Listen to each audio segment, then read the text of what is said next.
Ցորենի ու Գարու բերքահավաքը շատ համայնքներում դեռ չի սկսվել, իսկ կան համայնքներ էլ, որ արդեն ավարտված է։ Շատ ֆերմերներ դժգոհ են մնացել, ասում են Ցորենի եւ Գարու փոխարեն խոտ են հնձել։ Մինչեւ այս պահը ունեցած արդյունքներով գյուղատնտեսները ենթադրում են, որ հացահատկի բերքը այս տարի անցած տարվա համեմատ նվազ կլինի։ Բոլորից աչքի առաջ տեսանք, թե ինչպիսի ծմեր էր, ձյունաշատ, գեղեցիկ, եւ բոլորը շատ լավ տրամադրություն ունենք, որ իրոք գյուղատնտեսական տարին շատ հաջողակ կլիներ, հա, բայց տեսանք, որ ոչ միայն այդ ձյունը կորավ,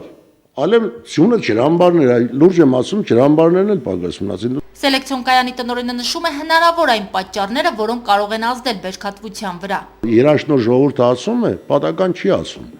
Կա, նշանները կա, տես հիմա է գալիս տեղումներ, հիմա է, մի 10 օր էլ անընդհատ չէ, մեր մարզում տեղումներ է։ Բայց արդեն ինչպես ասում են, պոեզն անցել է։ Անհաջող տարի էր, շատ անհաջող։ Աշունը երաշտ, ձմեռը շատ խիստ,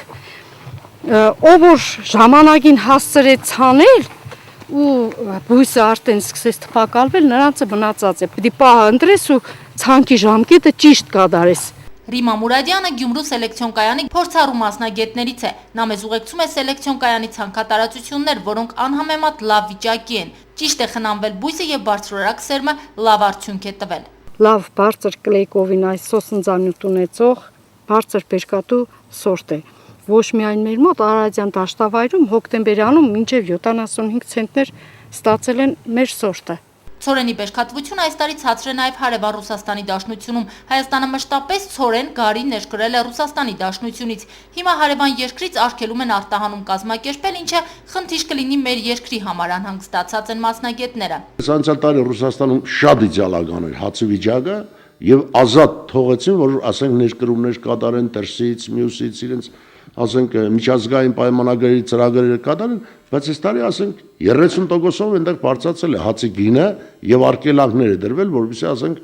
հաց չներկրվի։ Ամենալավ տարիներին անգամ Հայաստանում մշակվող հացահատիկը բավարարում էր մեր երկրի պահանջներին հազիվ 40%-ի չափով։ Հիմա վիճակն ավելի վատ է, հազիվ 20%-ի կամ 1/3-ի չափով բավարարի ներքին պահանջը։ Անպայման հացի խնդիր կլինի այս տարի, անպայման։ Շատ դաշտեր կան, որ ոչինչ չտվեցին, մարդիկ դրել են, սկսել են հնձել որպես խոթարկ։ Ըստ մասնագետների պետք է ստեղծվեն պայմաններ, որ հույս դնենք ոչ թե հարևան երկրում ապահովված ցորենի բերքատվության վրա, այլ հացահատիկ արտադրենք մեզ մոտ։ Լուրջ գնա գոյացման խնդիրներ կա։